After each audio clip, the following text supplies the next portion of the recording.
faire de la coopération en Haïti. Josiane est sur place. Moi, je l'ai été. Plusieurs d'entre vous sont allés aussi.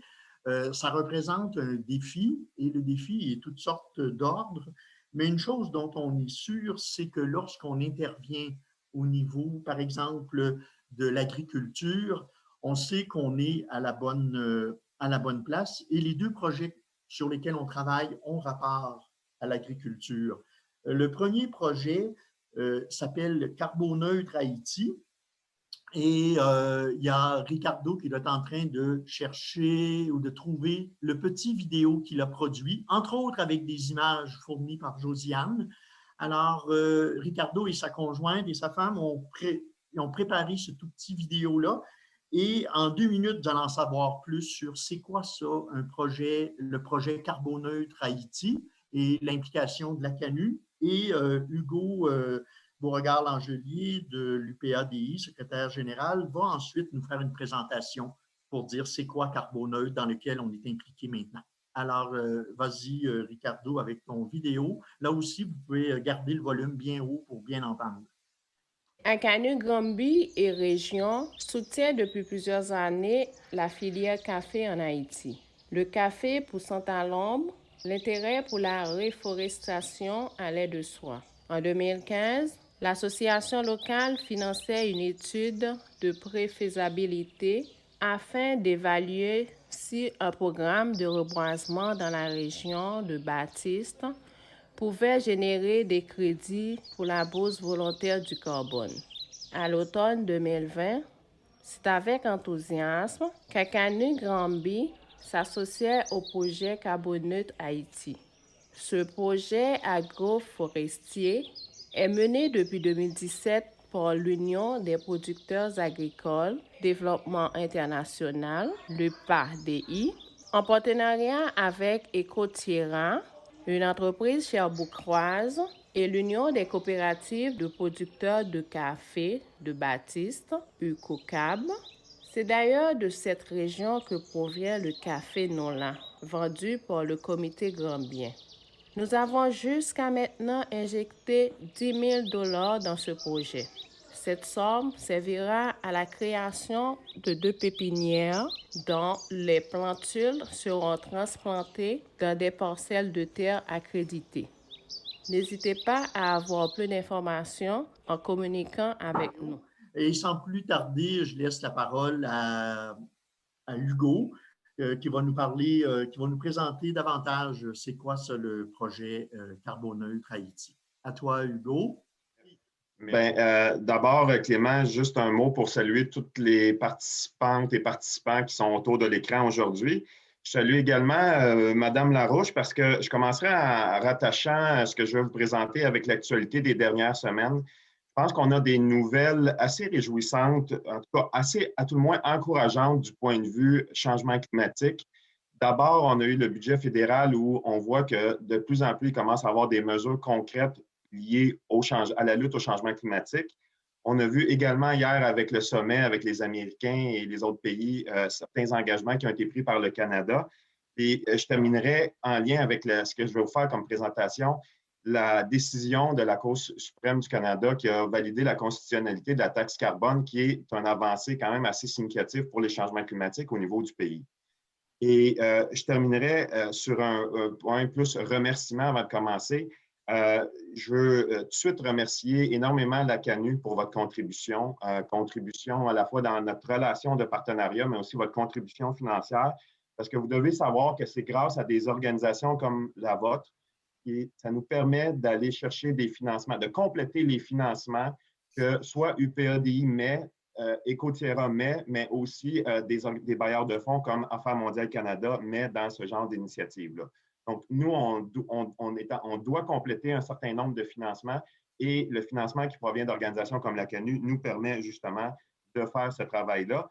Et dans le fond, ça vient rejoindre un peu la philosophie au niveau du PADI qui est de coaliser des organisations qui n'ont pas nécessairement les moyens d'aller chercher des gros financements de la part d'Affaires mondiales Canada ou du MRIF à Québec, par exemple, et de travailler sur des projets comme celui en Haïti avec des organisations comme UPADI qui sont eux autres capables d'aller chercher ces financements.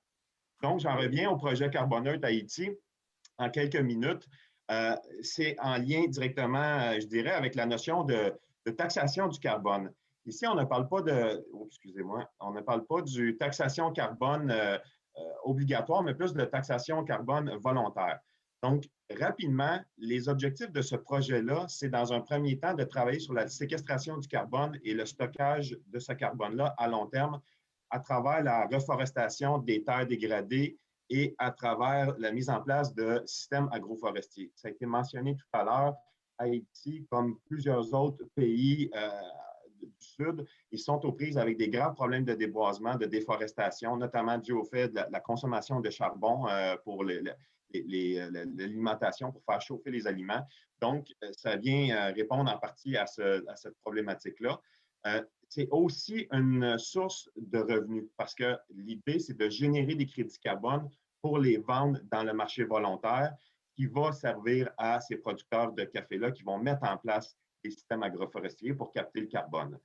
Et donc, le troisième objectif, c'est par la vente de carbone, l'idée, c'est de générer des revenus pour rembourser les coûts de la certification et aussi pour que l'UCOCAB fournisse des services à leurs membres.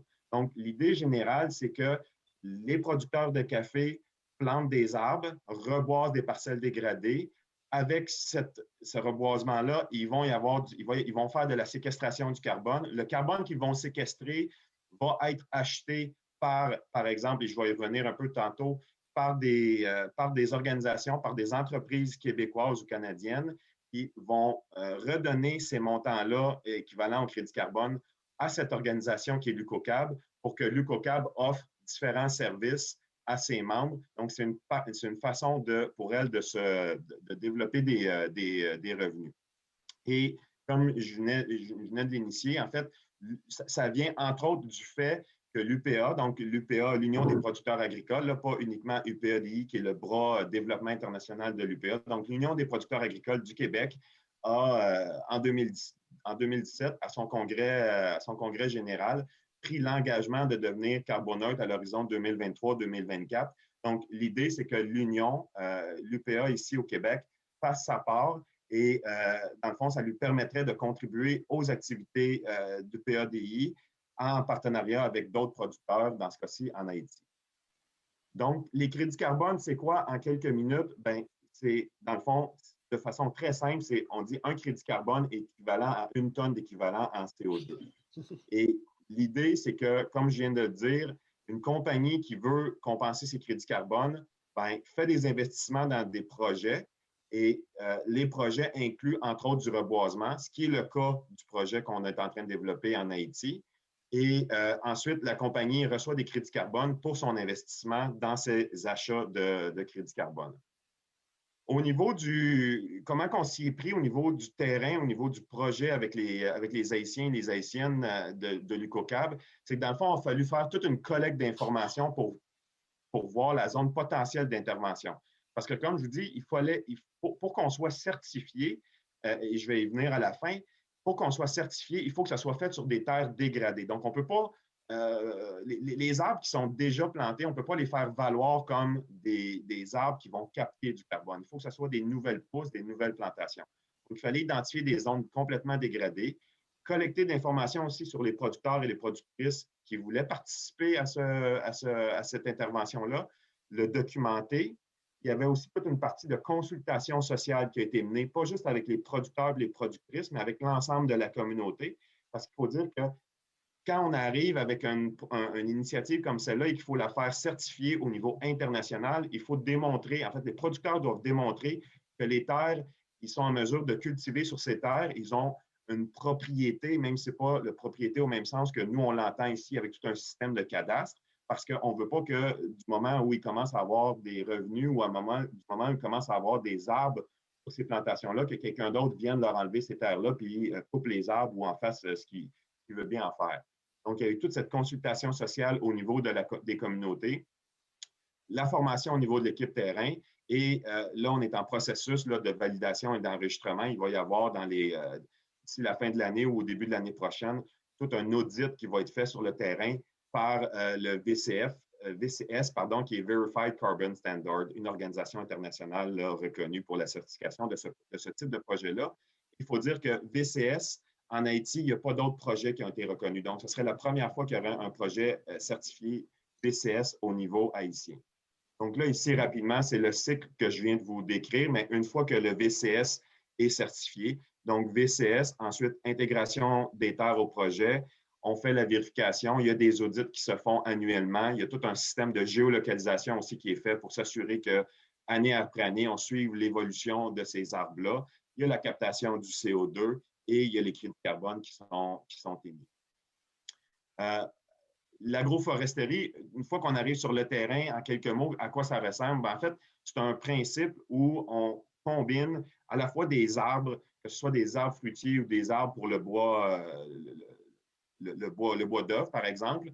Ensuite de ça, des cultures et ensuite de ça, un couvert végétal. Donc, dans le cas des arbres, on parle de manguiers, d'avocatiers, d'arbres aussi pour le bois d'œuvre. Au niveau des cultures, c'est principalement le café, mais il peut y avoir aussi, par exemple, des bananiers, puis après ça, il y a un couvert végétal. Donc, on est vraiment dans une combinaison de plusieurs arbres. Et ce que ça fait, c'est pas juste d'avoir des récoltes et d'avoir une séquestration du carbone, mais on contrôle l'érosion, c'est un contrôle du climat, on recrée une biodiversité sur ces parcelles de terre qui étaient auparavant dégradées. Donc, ici, vous voyez à quoi ça peut ressembler. Donc, sur 1 hectare, on y plante environ 4000 plants de café et de 100 à 200 arbres de fruitiers, de bois ou pour les noix. Donc, c'est le système qu'on a développé avec les producteurs, avec un agronome haïtien qui travaille pour l'UCOCAD. Et en termes d'évolution, à l'automne 2020, on a démarré le reboisement de 10 hectares. L'idée, c'est qu'à la fin de la prochaine année, en fait, au début de la prochaine année de 2022, on ait reboisé 30 hectares. Donc, ça, c'était l'idée ou l'objectif initial du projet. Donc, on a commencé avec un premier 10 hectares l'automne dernier. Et là, on est en train de commencer le reboisement des 20 autres hectares. Et il faut dire que ce qui a été ce qui a demandé beaucoup d'énergie au début, c'est d'implanter aussi des pépinières. Donc, l'UCOCAB compte 8 coopératives de base et dans chacune des coopératives, et ce à quoi la CANU a contribué directement, c'est au financement, la mise en place de, si je me souviens bien, deux de ces pépinières-là pour que les producteurs soient moins dépendants des vendeurs privés de plantules. Donc, on voulait que, dans le fond, créer une espèce d'intégration verticale au sein de la coopérative, donc que ce soit la coopérative qui produise pour ses membres. Et dans le fond, ici, vous voyez quelques activités là, qui ont eu lieu là, dans les derniers mois, donc le piquetage et la plantation. Donc, vous voyez les terres là, où on est, c'est vraiment complètement dégradé. Là, à part des herbes, il n'y a absolument aucun arbre. Là. Et voilà ce qui complète la présentation. J'aurais pu en parler encore beaucoup, mais là, je sais qu'on est limité par le temps et je ne veux pas non plus tout monopoliser. Donc, voilà pour la présentation. Puis, comme je vous le dis, pour nous autres, dans ce cadre d'intervention-là, la présence de la CANU, elle est, je dirais, essentielle. Et je ne le dis pas juste parce que je suis avec vous ce matin, c'est parce que vraiment, ça nous permet de financer des activités qu'on n'aurait pas pu nécessairement financer à travers les autres fonds dont UPA dispose, que ce soit avec Ecoterra, avec l'AMC ou nos fonds propres UPAD. Donc, voilà et merci beaucoup là, du temps ce matin. Très bien. Alors, je fais juste compléter avec deux petits éléments que je trouve bien importants. C'est le fait que l'UPADI fonctionne avec une approche où le travail est fait par les Haïtiens, mais malgré les perturbations qu'il y a dans le pays en ce moment, ou malgré la situation de la pandémie, bien, les choses ont pu continuer. Donc, cette approche-là a été gagnante encore davantage dans la situation actuelle. Et aussi, l'autre chose, les bénéficiaires des crédits carbone, on a vu les plantations et les paysans vont donc bénéficier du café qui est planté. Ils vont bénéficier aussi de toutes les plantations qui sont au sol. Les bénéficiaires des crédits carbone, ce seront les organisations de paysans, les coopératives locales, ce qui permet de renforcer et ça assure davantage de pérennité à un projet comme celui-là. Donc, je remercie Hugo pour ta présentation. Je sais qu'on fait un choix difficile en vous limitant dans le temps. Autant Josiane tout à l'heure que toi, que sœur Mamoun qui va prendre la parole maintenant. Mais on sait qu'on se réserve d'autres occasions. Les pépinières qu'on a financées, on sait qu'elles sont en place, on sait que les plantations arrivent maintenant. Donc, on vous donnera un peu plus tard, possiblement dans l'année 2021, des résultats de où on est rendu avec dans ces étapes-là.